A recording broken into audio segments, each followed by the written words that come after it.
আসসালামু আলাইকুম দর্শক, এই মুহূর্তে আছি ঠিক পদ্মা সেতুর একেবারে শুরুর দিকে, যে জায়গাটি থেকে বাসগুলো পদ্মা সেতুতে উঠে এবং আপনারা দেখতে পাচ্ছেন যে আমার পিছনে কিন্তু প্রচণ্ড ভিড়। আজকে সপ্তাহের একেবারে শেষ দিন অর্থাৎ বৃহস্পতিবার, আর প্রতি সপ্তাহে কিন্তু এই জায়গাটা প্রচুর পরিমাণে চাপ পড়ে এবং প্রচুর মানুষের সমাগম হয়। আমরা আপনাদের আজকে সেই বিষয়টি দেখাবো। দেখতে পাচ্ছেন যে ঠিক এই জায়গাটা থেকে সব লোকজন বাসে উঠছে এবং প্রচুর ভিড়ও এই জায়গাটিতে। আমরা কিছু মানুষের সাক্ষাৎকার নেব। আসসালামু আলাইকুম ভাই, কেমন আছেন? কোথায় যাচ্ছেন আপনি?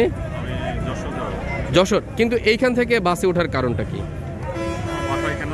আপনার বাসা এখানে? আসলে এখান থেকে মনে হয় যারা বাসে ওঠে সবারই মনে হয় বাসা এখানে, তাই না?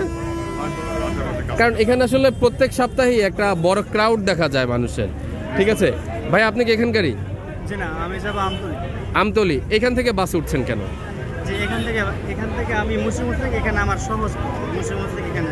ও আচ্ছা আচ্ছা, মুন্সিগঞ্জ থেকে আসছেন।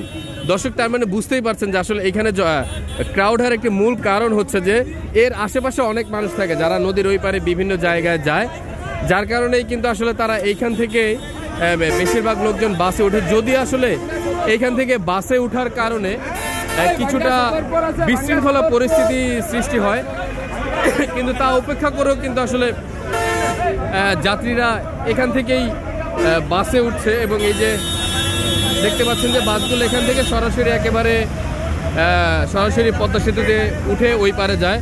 আসসালামু আলাইকুম ভাইয়া, কেমন আছেন? কোথায় যাচ্ছেন? মাগুরা। কিন্তু এখান থেকে কেন? আপনি কোথা থেকে আসছেন? বালিগাঁও থেকে। আচ্ছা, আপনাকে অনেক ধন্যবাদ। দর্শক, আসলে এর আশেপাশে এখানে যারা থাকে সকলে আসলে এই জায়গাটিকে স্ট্যান্ড হিসেবে ব্যবহার করে এবং এখান থেকেই তারা বিভিন্ন জায়গায় যায়। আমরা একটু সামনে যাব এবং সামনে যে জায়গাটি আমরা সেখানে দেখব যে বাইকারদের জন্য কিন্তু সম্পূর্ণ আলাদা একটি লেন রয়েছে এবং দেখতে পাচ্ছেন যে এটা হচ্ছে গিয়ে অটো স্ট্যান্ড, আর এখান থেকে হচ্ছে গিয়ে বাসগুলো যায় এবং এই জায়গাটা দিয়ে কিন্তু বাইক যায়, অর্থাৎ বাইকের ক্ষেত্রে কিন্তু সংবিধিবদ্ধ সতর্কীকরণ, কারণ বাইক কিন্তু এই রোড দিয়ে যেতে পারে না। এই জায়গাটি দিয়ে যে দেখতে পাচ্ছেন যে এই রোডটি দিয়ে ঘুরে তারপরে বাইক পদ্মা সেতুতে উঠে। আমরা এখানে কিছু আইনশৃঙ্খলা নিয়ন্ত্রণকারী লোকজনকে দেখছি যারা পুলিশ সদস্য। আমরা তাদেরকে দেখছি যে তারা বিভিন্ন বাইকের মামলা দিচ্ছে।